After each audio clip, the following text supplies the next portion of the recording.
Olá, tudo bem? Eu sou André Dick do Cinematográfico. Eu já estou aqui para falar um pouco sobre Zona de Interesse, a principal estreia dessa semana, filme dirigido por Jonathan Glazer. É uma obra em relação à qual eu tinha uma grande expectativa desde a sua estreia no Festival de Cannes no ano passado, e este ano o filme recebeu várias indicações ao Oscar, inclusive de melhor filme, direção e roteiro adaptado. Eu, particularmente, eu tenho uma apreciação por certa parte da filmografia do Jonathan Glazer. Ele surgiu com um filme no início do século chamado Sex Beast, uma produção bastante estimada, e depois ele fez Reencarnação com Nicole Kidman, que tem uma construção de atmosfera bastante interessante que ele tenta, inclusive, recuperar aqui em alguns momentos do Zona de Interesse. Talvez o seu filme mais destacado seja o Sob a Pele, é uma ficção científica com a Scarlett Johansson, de 2013. Este é um filme em relação ao qual eu tenho uma certa dificuldade de gostar. Ele tem uma trilha sonora muito intrusiva, da Mika Levi, e é interessante como os dois, o diretor e a autora da trilha sonora, se reúnem novamente aqui no Zona de Interesse.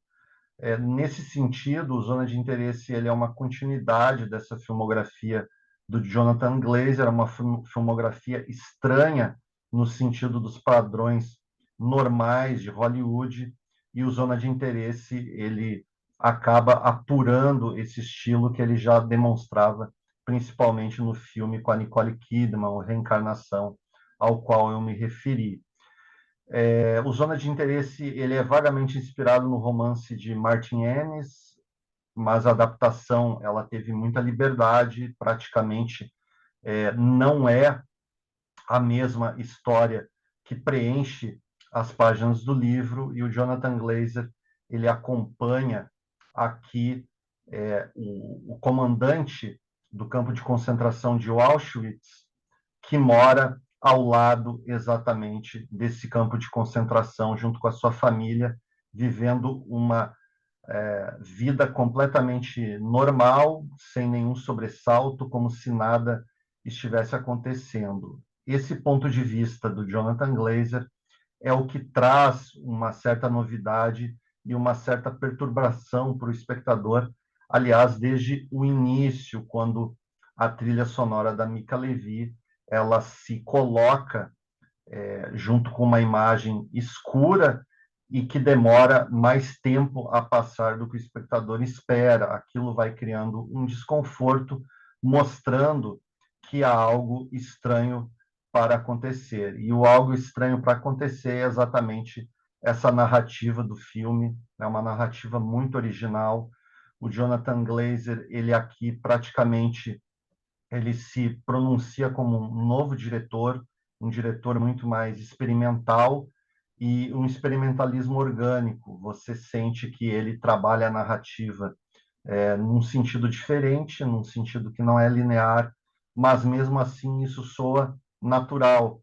Eu teria como uma correspondência imediata o filme A Árvore da Vida, de 2011, do Terence Malick.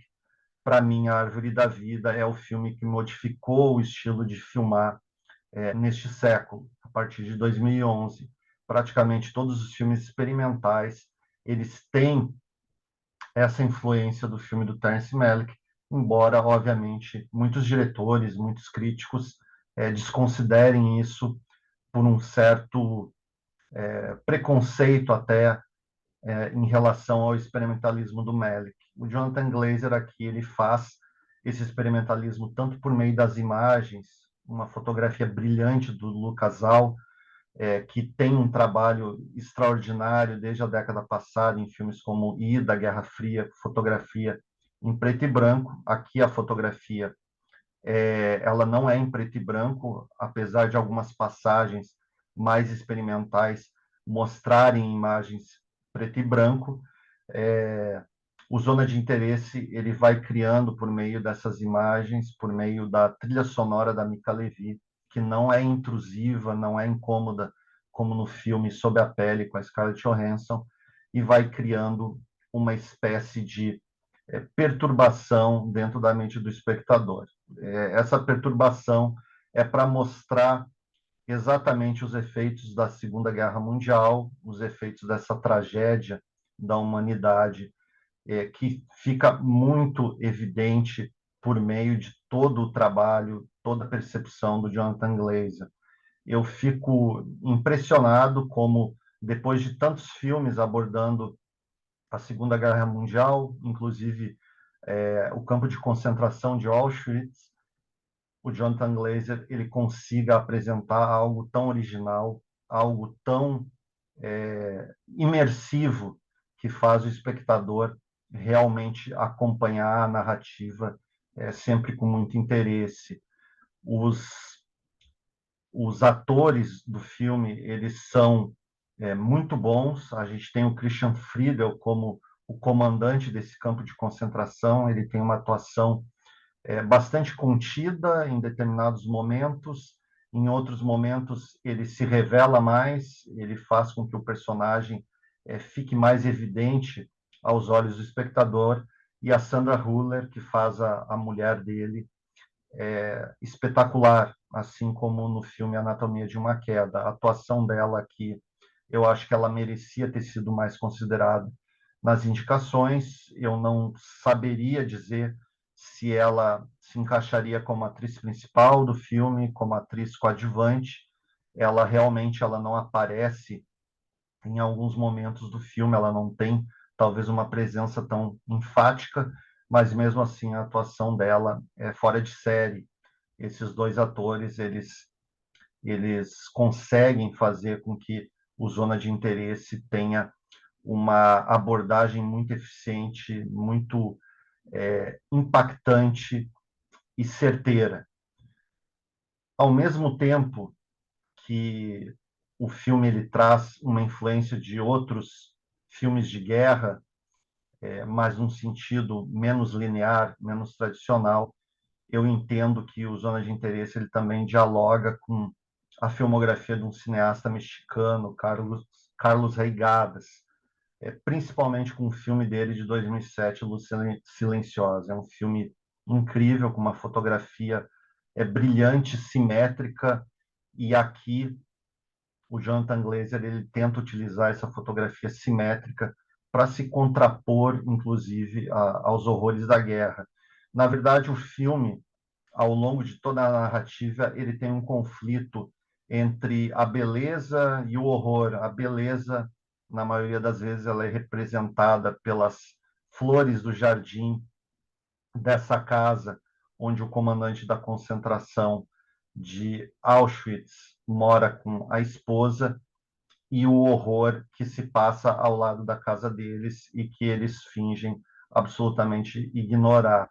É um filme brilhante nesse sentido, de mostrar essa ideia da indiferença humana, da falta de empatia, de traços realmente maquiavélicos, de maldade, uma maldade que não é explicada apenas pela presença de um direcionamento político, mas é uma maldade realmente da natureza humana e se mostra muito impactante. Em certos momentos o filme ele até desliza para um certo filme de terror, quando o Jonathan Glazer ele utiliza alguns sons de acontecimentos que estão se passando no campo de concentração de Auschwitz, enquanto a família vive numa absoluta normalidade. Então você muitas vezes ouve tiros, você ouve gritos, e isso acaba se encaixando na mais perfeita normalidade da existência dessa família.